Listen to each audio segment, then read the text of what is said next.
안녕하세요 여러분, 잘 지내셨죠? 특송 마음에 드셨나요? 제가 그 찬양의 은사가 없어서 박자를 항상 놓쳐서 제가 부를 수 있는 거를 고민을 하는데, 그 대학교 1학년 때 그 기숙사에서 살고 있었거든요. 근데 이 찬양을 부르면서 식당 밥이 너무 맛없는데 비싸다고 데모했던 기억이 있습니다. 갑자기 떠올라서 예수 이름으로 한번 찬양을 해봤습니다. 오늘 제가 준비한 말씀은 마태복음 2장, 그 유명한 보통 크리스마스 때 듣는 동방박사의 이야기입니다. 사실 본문의 말씀은 여러분들이 아주 많이 들으셨기 때문에 구약의 이야기가 성취되었고, 또 모세가 태어날 수 없는 상황 속에서 태어난 것처럼 또 그런 이야기가 예수 그리스도를 나타낸다, 이렇게 아마 많이들 들어오셨을 겁니다. 저는 특별히 말씀을 준비하면서 일부러 동방박사의 강조점을 두고 성경을 한번 읽어보려고 했습니다. 여러분, 유대인들에게 있어서 동방의 박사들은 하나님을 모르는 이방인에 불과했습니다. 그래서 동방의 박사들이 예수님을 먼저 알아봤다는 사실은 유대인의 자존심을 건드릴 수도 있는 일이었습니다. 그러나 마태는 의도적으로 동방의 박사들을 마태복음에서 기록하고 보여주고 있습니다. 그것은 구약 예언의 말씀이 성취되었다는 사실을 보여주고 싶었기 때문입니다.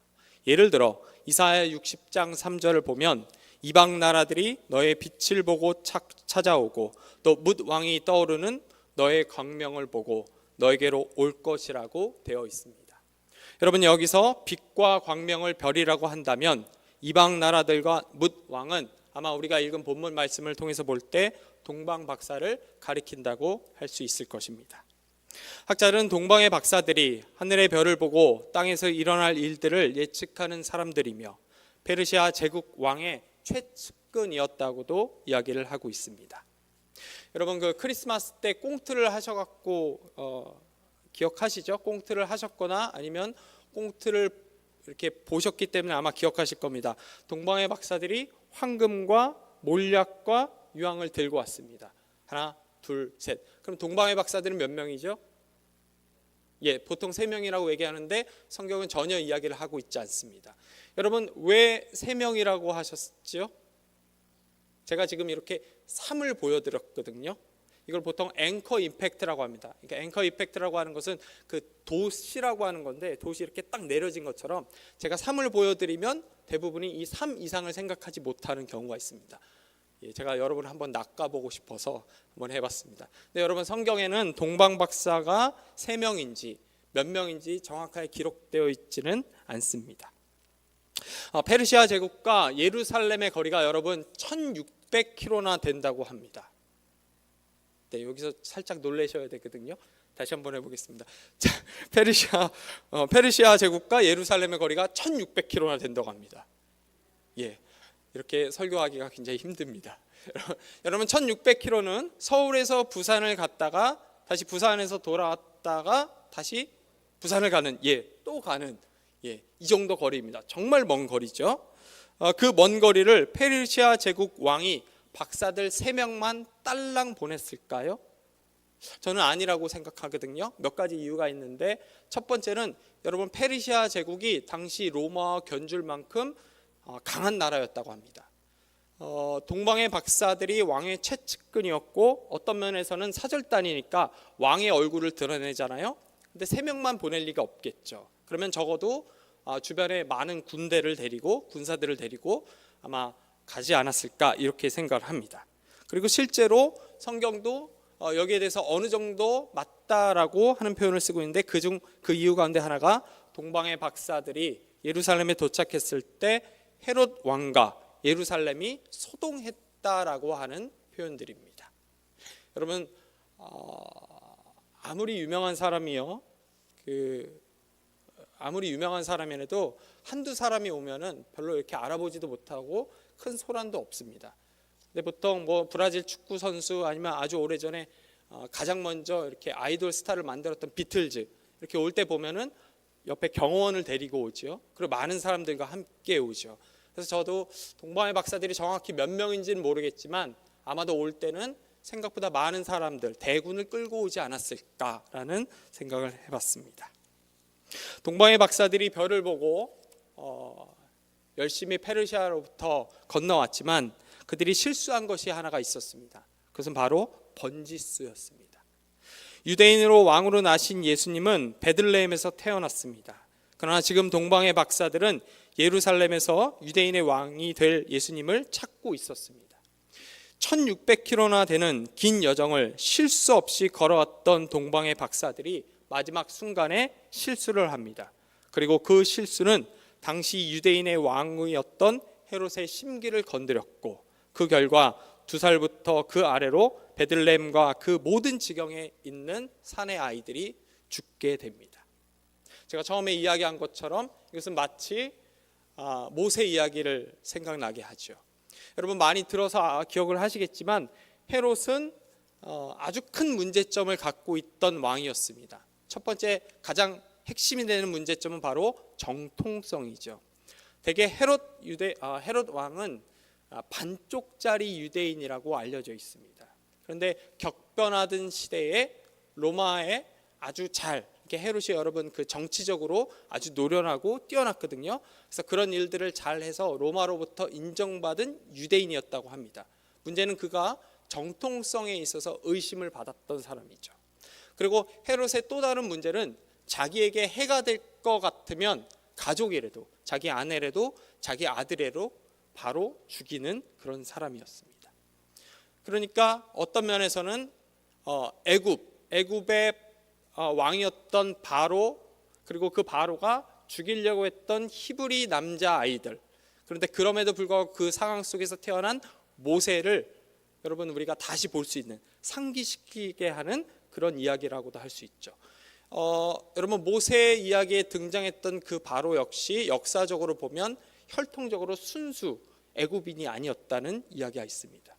그러니까 성경은 끊임없이, 그리고 마태복음은 유대인들을 향해서 기록된 책인데 끊임없이 무슨 이야기를 하면 구약 예언이 성취되었다라는 이야기를 하고 있습니다. 여러분 제가 말씀을 준비하면서 묵상을 계속하고 있는데 이런 생각이 하나 떠올랐습니다. 별을 관측하고 해석하는 데 있어서의 전문가였던 동방의 박사들이 왜 실수를 했을까? 1600km나 되는 그 엄청난 거리를 아무 실수 없이 걸어왔던 동방의 박사들이 왜 베들레헴이 아니라 예루살렘에서 멈췄고 왜 거기서 아기 예수가 태어난다고 생각했을까? 이 질문이 떠올랐습니다. 제가 이 질문을 놓고 한참 동안 고민하면서 묵상을 하는데 어제 문득 이런 생각이 떠오르더라고요. 이렇게 말씀을 묵상하고 있는데 갑자기 제가 오래전에 미국을 갔다 왔던 그 생각이 이제 떠올랐습니다. 제가 오래전에 그 미국에서 가장 화려하다고 하는 도시인 뉴욕을 한번 방문한 적이 있습니다. 제가 한밤중에 한밤중에 뉴욕이라는 도시에 내렸는데 정말 영화에서 보던 것처럼 정말 화려했습니다. 와, 정말 화려하더라고요. 제가 뉴욕을 간다고 하니까 교회 몇 안 되는 친구들이랑 그 누나들이, 형들이 와서 저한테 그러더라고요. 거기 뉴욕에 쓰리꾼이 많으니까, 여러분 쓰리꾼 아시죠?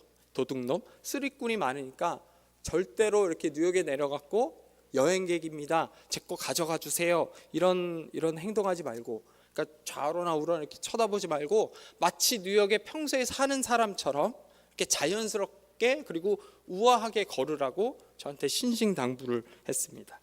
여러분 제가 한번 질문해 보겠습니다. 여러분 제가 뉴욕에 내려서 고개를 좌우로 흔들었을까요? 안 흔들었을까요?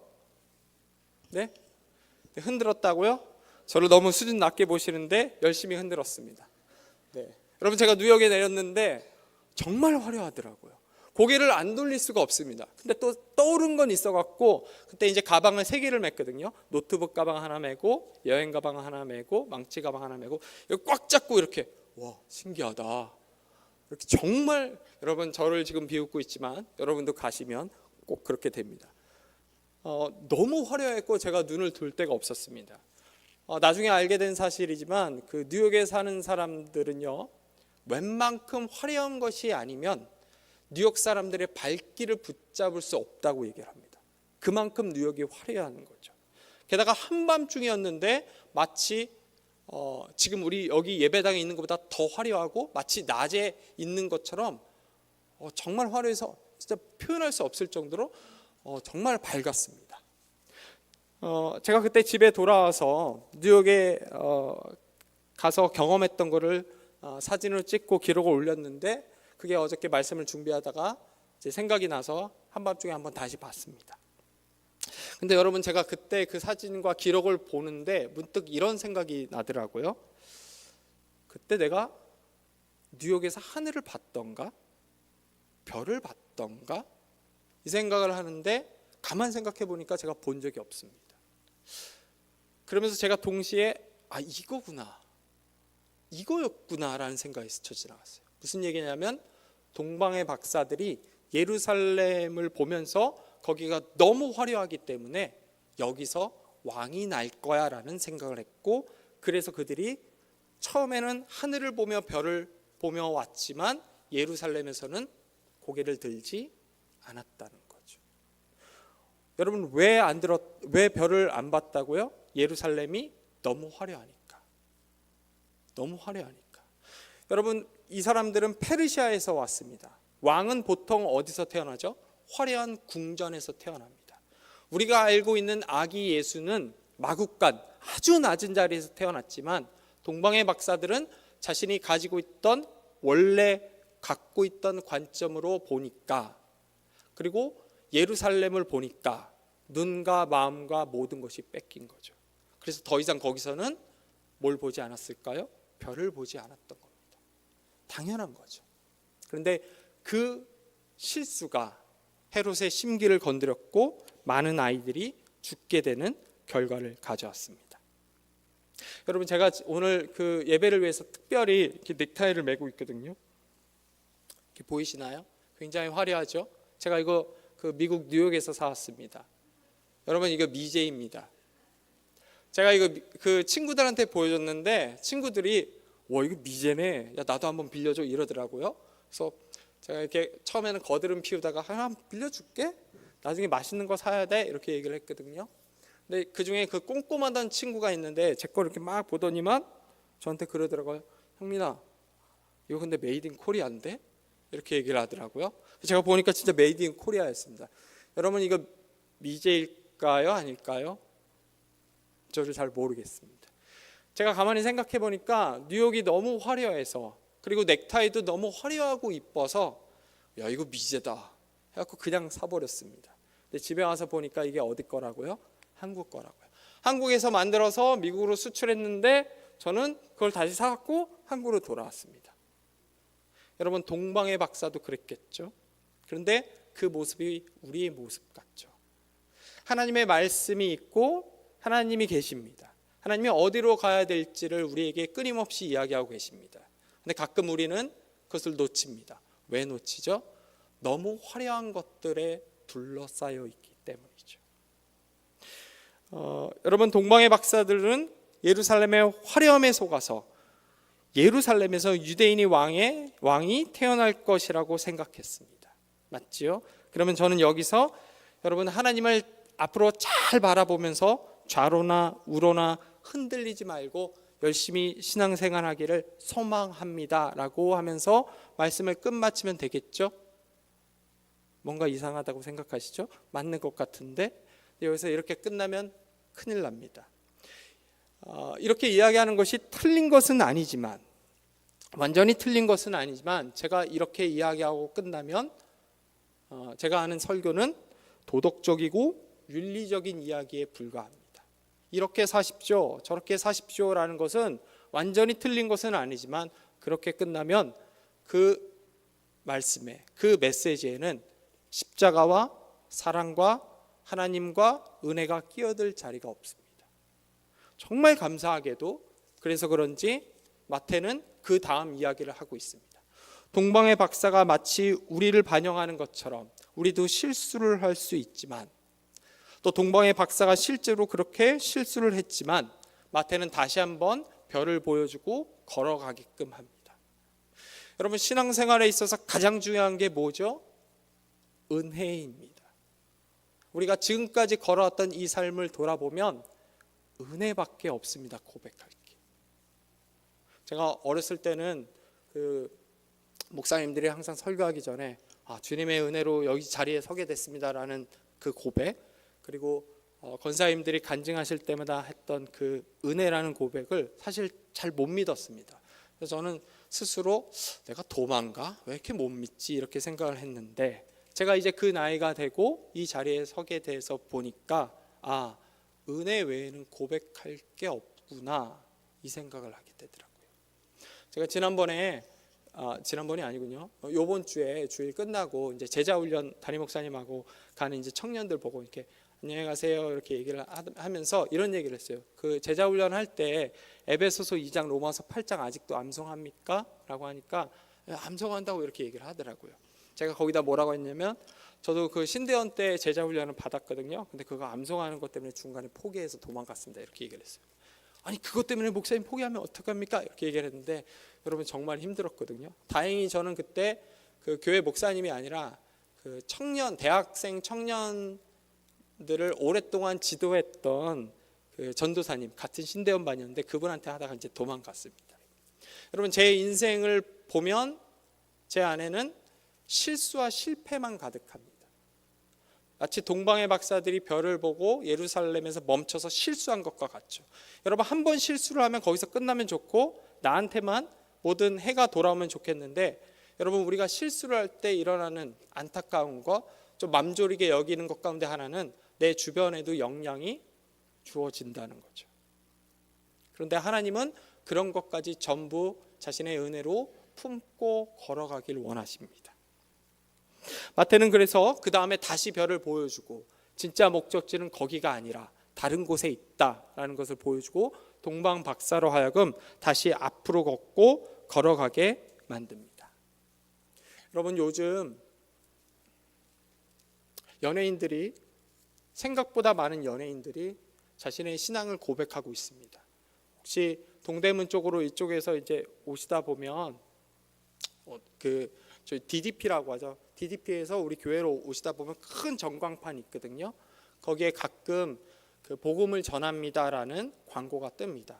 제가 오늘도 봤는데 그 신호가 막힐 때나 아니면 새벽에 가끔 이렇게 보면 하나님에 대한 이야기를 끊임없이 고백하는 연예인 얼굴과 모습들이 등장을 합니다. 근데 그 연예인들의 공통점이 있습니다. 그것은 처음에는 데뷔를 하기 전에 하나님 뜻을 세상에도 알려야겠다라고 했지만 막상 나가서 보니까 하나님이 사라지는 그 경험을 했던 거죠.